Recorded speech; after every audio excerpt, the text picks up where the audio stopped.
Assalamualaikum warahmatullahi wabarakatuh. Perkenalkan, nama saya Mizwar Lutfian Sanugraha, mahasiswa program studi Manajemen Haji dan Umroh, Fakultas Dakwah dan Komunikasi, Universitas Islam Negeri Sunan Gunung Jati, Bandung.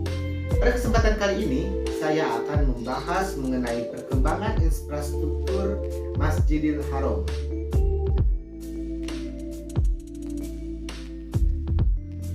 Masjidil Haram adalah sebuah masjid yang ada di pusat kota Mekah.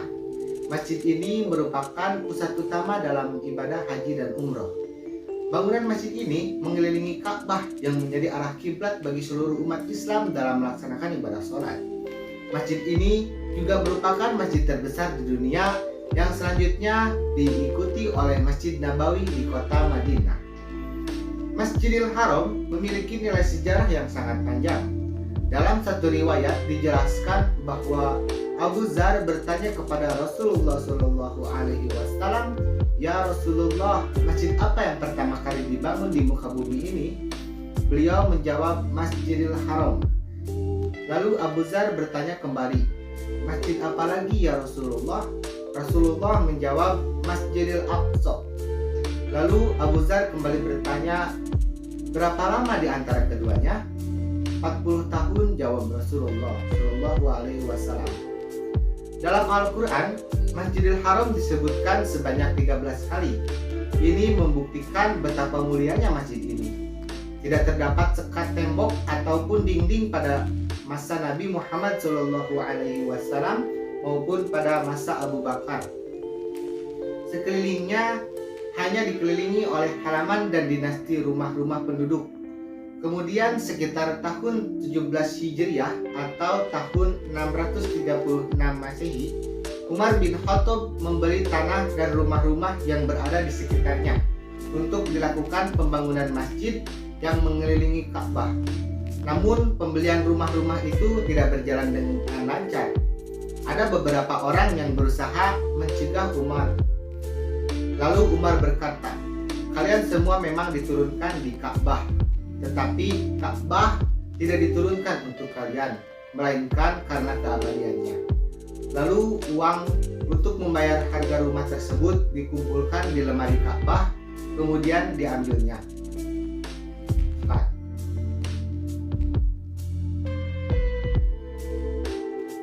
Masjidil Haram pertama kali direnovasi pada tahun 638 Masehi.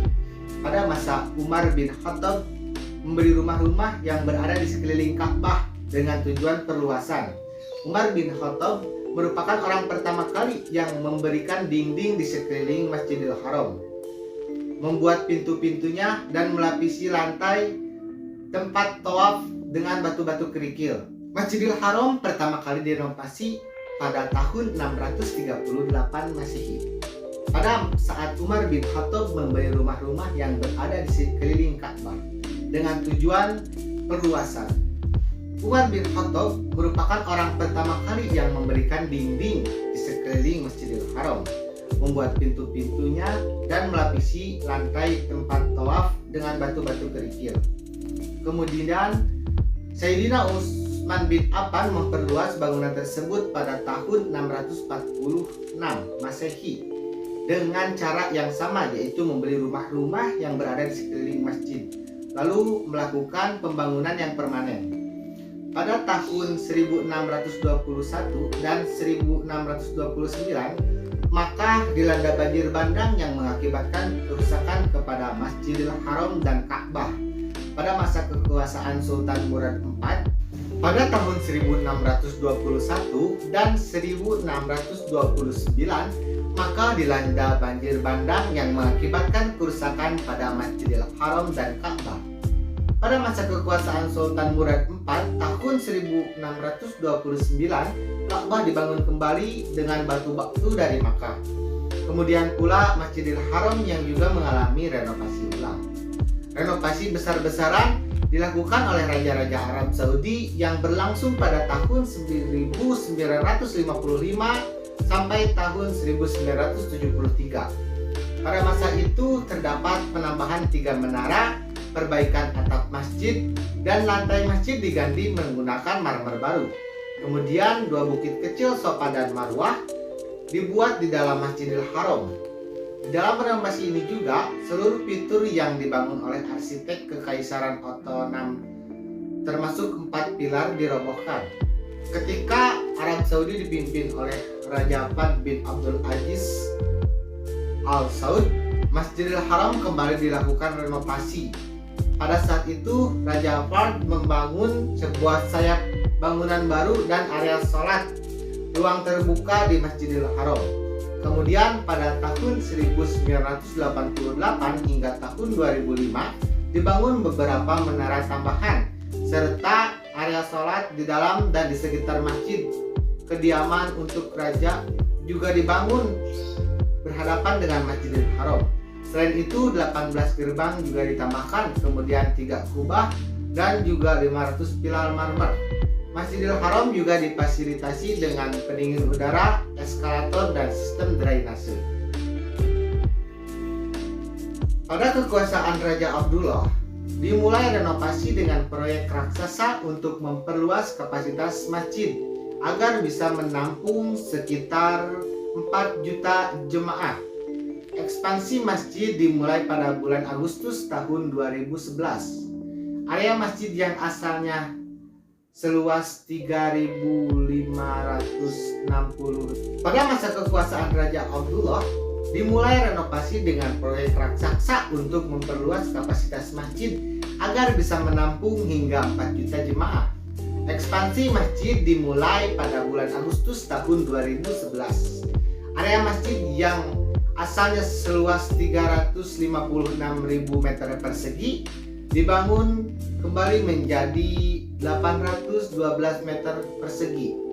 Sebuah gerbang yang diberi nama Gerbang Raja Abdullah dibangun bersamaan dengan tambahan 2 menara masjid. Masjidil Haram memiliki banyak keistimewaan, antara lain rumah pertama yang dibangun di muka bumi.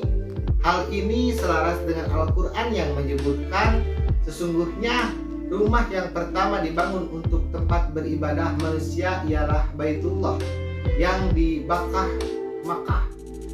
yang diberkahi dan menjadi petunjuk bagi manusia. Quran Surat Ali Imran ayat 96. Keistimewaan lainnya ada pada sabda Rasulullah yang berbunyi, salat di Masjidil Haram lebih utama dibanding 100.000 kali salat di tempat lainnya. Hadis riwayat Ahmad, Ibnu Majah, disahihkan oleh Al-Albani. Begitupun jika kita berzikir, berdoa, bersedekah, dan beramal baik lainnya, maka pahalanya akan dilipat gandakan. Terlebih di Masjidil Haram terdapat Ka'bah yang menjadi kiblat bagi seluruh umat Islam dan ketika kita melaksanakan salat. Selain itu, Masjidil Haram juga digunakan sebagai pusat ibadah haji dan umroh setiap tahunnya. Dan juga dari nilai sejarah terdapat makom Ibrahim alaihissalam selaku bapak dari para nabi. Di Masjidil Haram juga terdapat tempat-tempat penting selain Ka'bah. Di antaranya ada makom Ibrahim, yaitu batu pijakan Nabi Ibrahim ketika membangun Ka'bah. Yang kedua ada Hijr Ismail, yaitu bangunan setelah lingkaran antara rukun Iraqi dan rukun Syamsi. Kemudian terdapat sumber air Zam-Zam, yaitu sumber mata air yang berada di dekat Ka'bah.